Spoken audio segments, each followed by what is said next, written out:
Hi everyone, welcome to another cooking video. ഇന്ന് നമ്മൾ share ചെയ്യാൻ പോകുന്നത് ഒരു സ്നാക്ക് റെസിപ്പിയാണ്. ഈ ഒരു സ്നാക്ക് അറേബ്യൻ സ്നാക്കായ ഖമീർ എന്ന് പറയുന്ന സ്നാക്കിൻ്റെ ഏകദേശം ഒരു രൂപമാണ് കേട്ടോ.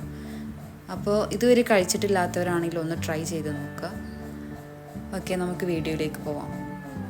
അതിനു മുമ്പ് ചെറിയൊരു റിക്വസ്റ്റ് ഉണ്ട്. വീഡിയോ സബ്സ്ക്രൈബ് ചെയ്യാതെയാണ് നിങ്ങൾ കാണുന്നതെങ്കിൽ പ്ലീസ് സബ്സ്ക്രൈബ് ആൻഡ് സപ്പോർട്ട്.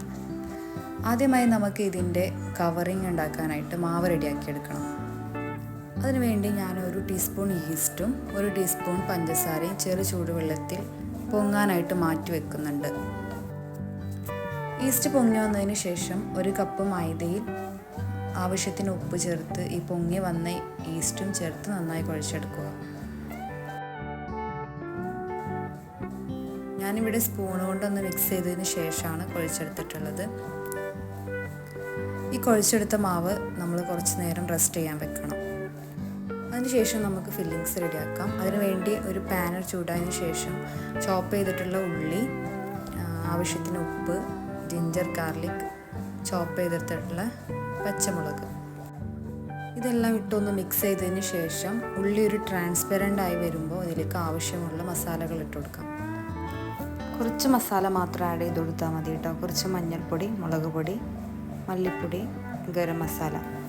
അതിനുശേഷം ഫ്രൈ ചെയ്തെടുത്ത ചിക്കൻ ചെറുതാക്കി അതിലിട്ട് നന്നായി മിക്സ് ചെയ്തെടുക്കുക.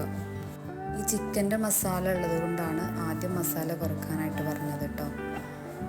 ഇത് നന്നായി ഇളക്കിയെടുത്തതിന് ശേഷം ചോപ്പ് ചെയ്ത് വെച്ചിട്ടുള്ള മല്ലിയില ആഡ് ചെയ്ത് കൊടുക്കുക.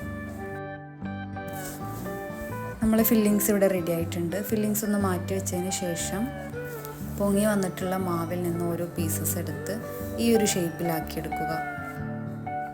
അതിനുശേഷം ഓരോ പീസസും മുട്ടയിൽ മുക്കി ബ്രെഡ് ക്രംസിൽ പൊതിഞ്ഞതിന് ശേഷം ഫ്രൈ ചെയ്തെടുക്കുക.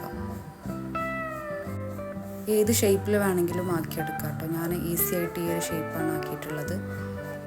ഇതിൻ്റെ ഉള്ളിലും കൂടി വെന്ത് കിട്ടാൻ വേണ്ടിയിട്ട് ഏറ്റവും കുറഞ്ഞ സിമ്മിലിട്ടിട്ട് വേണം ഫ്രൈ ചെയ്യാൻ. ഏകദേശം കളറൊന്ന് മാറി വരുമ്പോൾ കോരിയെടുക്കാം. ചൂടാറിയതിന് ശേഷം ഇതിൻ്റെ സൈഡൊന്ന് കട്ട് ചെയ്ത് കൊടുക്കുക.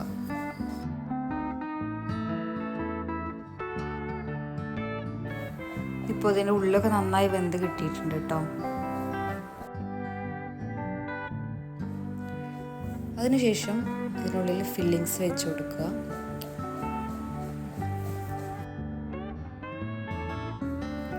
ഇപ്പോൾ ഫൈനലി നമ്മൾ സ്നാക്ക് ഇവിടെ റെഡി ആയിട്ടുണ്ട്. ആവശ്യമെങ്കിൽ കുറച്ച് മയോണൈസും കെച്ചപ്പും ആഡ് ചെയ്ത് കൊടുക്കുക കേട്ടോ. ഓപ്ഷണലാണ്. അപ്പോൾ ഈ ഒരു റെസിപ്പി എല്ലാവർക്കും ഇഷ്ടമാവുമെന്ന് വിചാരിക്കുന്നു. ഒരു പ്രാവശ്യമെങ്കിലും ഒന്ന് ട്രൈ ചെയ്ത് നോക്കാം കേട്ടോ.